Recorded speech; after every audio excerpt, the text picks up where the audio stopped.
Vamos falar sobre 2026 e sobre os nomes que aparecem como possíveis candidatos à presidência da República. O presidente Lula é naturalmente cotado para tentar a reeleição. O ex-presidente Jair Bolsonaro, apesar de inelegível, tenta viabilizar a candidatura. Bom, vamos falar sobre esse cenário, trazendo a Francine Ferreira, editora-chefe de O Tempo em Brasília, para a conversa. Bom dia, Fran. Ei, Dani, bom dia para você, bom dia também para todo mundo que nos acompanha nessa segunda de carnaval. Pois é, Fran, cenário emboladinho ali, né, para esse 2026, para essa eleição que, bom, eu acho que vai ser uma das mais importantes, né, assim, acho, né, considerando todos os contextos que a gente tem e trazendo, acho que agora, tanto o presidente Lula quanto o ex-presidente Jair Bolsonaro se preparando e fazendo costuras nesse sentido, né?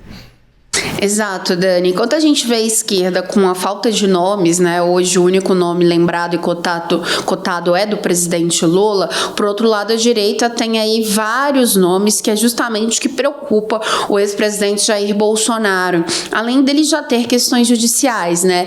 Uma delas é inelegibilidade por 2 vezes no TSE, inelegibilidade que vai até 2030, e agora ele está respondendo sobre esse inquérito, né? De tentativa de golpe de Estado, e que no campo judicial penal aí complica ainda mais a situação dele, porque com a inelegibilidade ele tentava de certa forma no Congresso Nacional aprovar a lei ali da ficha limpa. Agora, com essa questão no Supremo, uma outra questão é a lei da anistia no Congresso, só que agora também só depois do Carnaval, né, para voltar com essas articulações. E um outro desafio dele é justamente tentar manter essa direita unida em torno do nome dele, uma vez que há hoje diversos pré-candidatos, né, vários nomes aí desse espectro político estão se lançando.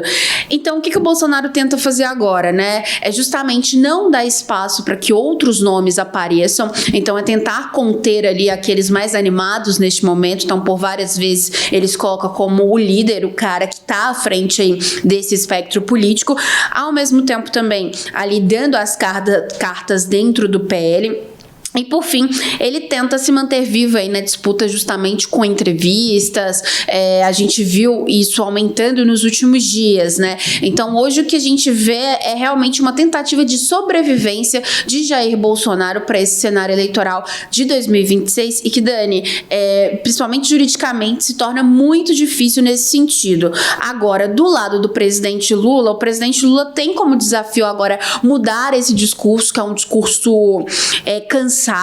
Inclusive, no ano que vem ele vai estar com 80 anos, então também precisa mostrar aos eleitores que continua ali ainda dando as cartas, tendo energia justamente para um outro mandato. E ele também tenta, e o que a gente está vendo esse quebra-cabeça no governo federal é tentar construir uma marca para esse Lula 3 que ainda não tem. Então, o que ele está fazendo nesse momento? São essas mudanças ministeriais, tentando se aproximar mais de movimentos sociais, tanto é que uma decisão na última semana que pegou todo mundo de surpresa foi a indicação da deputada federal e presidente nacional do PT, Gleisi Hoffmann, como a ministra responsável pela articulação do Congresso Nacional. Isso repercutiu de várias maneiras, porque a Gleisi tem uma postura mais radical, mas ele está justamente tentando se aproximar dos movimentos sociais, buscando também implementar medidas econômicas e sociais voltadas para a questão do crédito. Então, um crédito consignado mais fácil para as pessoas, a questão do desenrola e várias outras para o saque aniversário, o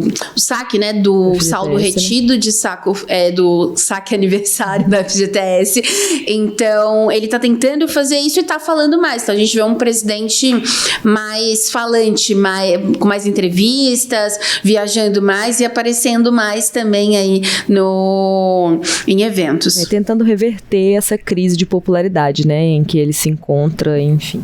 Mas, Fran, não são só esses 2 nomes, né? Assim, a gente tem os nomes que, principalmente pelo espectro da direita, como você mesmo trouxe, de governadores, né? Que tentam ali pegar um caminho para chegar à candidatura à presidência em 2026.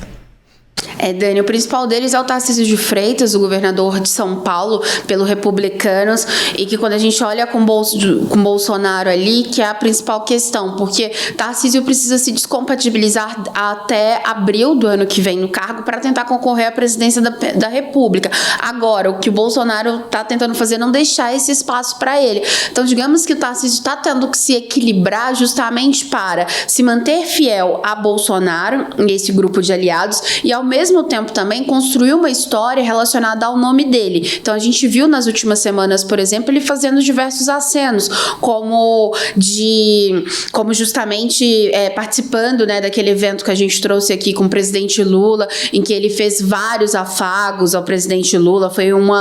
Foi um evento super amigos e isso pegou muito mal dentro ali da direita. Por outro lado, também, ele precisa viabilizar esse nome político sem se queimar com Bolsonaro, e isso é muito difícil nesse momento. Então, ele tenta defender Bolsonaro ao mesmo tempo que faz essas outras articulações. Então, ele precisa também mostrar quem é o Tarcísio, mas ele precisa decidir quando que vai estar. Então, hoje, ele tenta justamente esse protagonismo, principalmente com ações lá em São Paulo, e ele tenta, e uma das tentativas é até, olha, talvez desse ano, permanecer, no ano que vem, permanecer por uma reeleição ao governo do estado, para aí sim, em 2030, tentar a presidência da República. Agora, é dado como certo que ele é um nome que em algum momento deve concorrer à presidência da República. Isso, claro, a gente analisando hoje, né, Dani? Porque dessas figuras, ele é o que, no final das contas, vai ter que decidir. Agora, Bolsonaro vai estender isso até o limite do limite, porque se Bolsonaro estender até o limite do limite, o Tarcísio vai ter que decidir. Ele vai ser fiel a ele ou ele vai ser fiel a Bolsonaro. Outros governadores que despontam, e aí falando muito rapidamente, porque eles têm coisas parecidas, é o Ronaldo Caiado, governador de Goiás pela União Brasil, o Romeu Zema, governador de Minas pelo Partido Novo, e o Ratinho Júnior, que é governador do Paraná pelo PSD. Todos esses, o que eles têm como desafio hoje é justamente tentar mostrar, né, afinal, se tornarem conhecidos no país e decidir também se eles vão aí sozinhos ou se vão fazer alguma junção, alguma aliança, mas o principal objetivo hoje deles é se tornarem mais conhecidos em todo o Brasil. E aí decidir também se vai tentar, de certa forma, ser aliado de Bolsonaro ou vai tentar uma candidatura mais independente. A gente vê Romeu Zema dando indicativos a Bolsonaro. Por outro lado, a gente vê um Ronaldo Caiado totalmente desligado, Caiado, inclusive, só fazendo um parênteses, tem que ainda reverter a inelegibilidade dele lá no Tribunal Regional Eleitoral de Goiás. A gente tem, por outro lado, né, a gente tem os governadores que têm um nível de conhecimento ali, de serem conhecidos, né, mas dentro dos próprios estados, a gente tem, por outro lado, os outsiders, né, os famosos que se lançam aí na política. Um exemplo foi o próprio Pablo Marçal, que concorreu em São Paulo e quase chegou ao segundo turno, e o cantor Gustavo Lima, né, Fran? Dani, quando a gente fala dessa direita pulverizada, olha, só agora a gente já falou de Bolsonaro, Tarcísio, Ratinho Júnior, Zema, Ronaldo Caiado, e ainda tem esses outros dois, né, Gustavo Lima e Pablo Marçal, que estão com nomes aí nas pesquisas.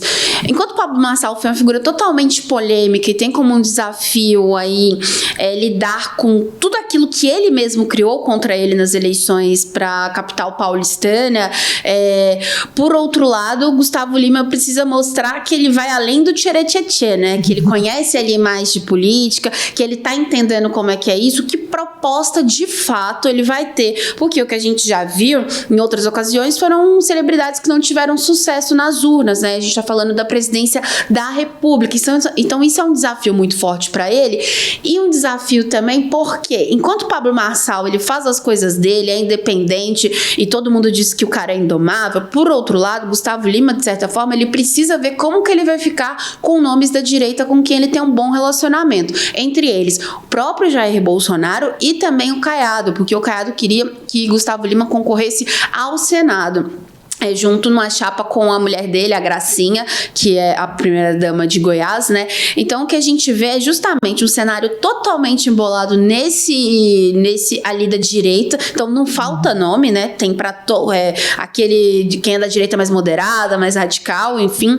E aí, no meio de tudo isso, Bolsonaro tá tendo que, de certa forma, tentar se mostrar como o único nome possível, o que nesse momento parece totalmente inviável. Pois é, e aí a gente fica pensando sobre essa questão de... Você falou uma coisa importante aí, que é a respeito do cargo, né, ao qual essas pessoas querem concorrer, que é um cargo que...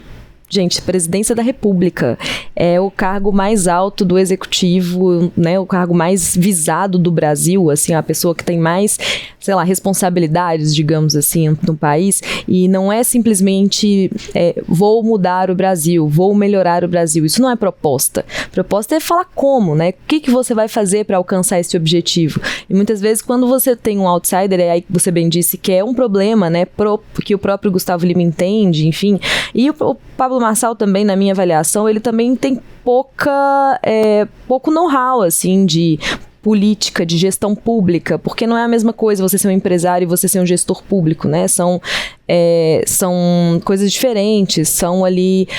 você lida com regras diferentes, você tem que... o objetivo é outro, não é a mesma coisa de uma empresa.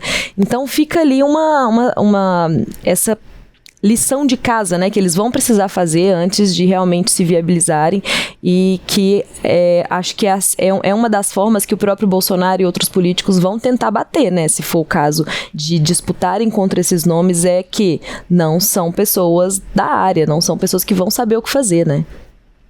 Dani, no caso do Pablo Marçal, ele carrega várias polêmicas, né? Uma carga negativa muito grande relacionada às últimas eleições, né? A gente nunca tinha visto uma cadeirada durante um debate de TV, e foram muitas fake news. Então, são pontos também e aí cada um desses nomes também precisam lidar com o que é essa rejeição, né? Qual que é a rejeição? Então, para o Pablo Marçal, claro, vários partidos, principalmente os nanicos, né? Tentam aí levar ele para esses partidos em função da visibilidade que ele tem e também porque ele mesmo arca com a campanha dele. Então isso é interessante para os partidos. Mas fato é que esses nomes também acabam lidando aí com rejeições. Gustavo Lima, menos, porque a ideia dele é muito mais. Ele precisa mostrar por que ele seria capacitado para esse cargo, né? Diferente do Marçal, que precisa explicar se ele não, enfim, como que ele manteria condições emocionais num cargo de presidência da República. A gente então continua acompanhando esses desdobramentos, né, Fran, essas movimentações aí pela presidência em 2026, aqui no Primeira Análise, também no Portal Tempo. Obrigada pela sua participação, Fran.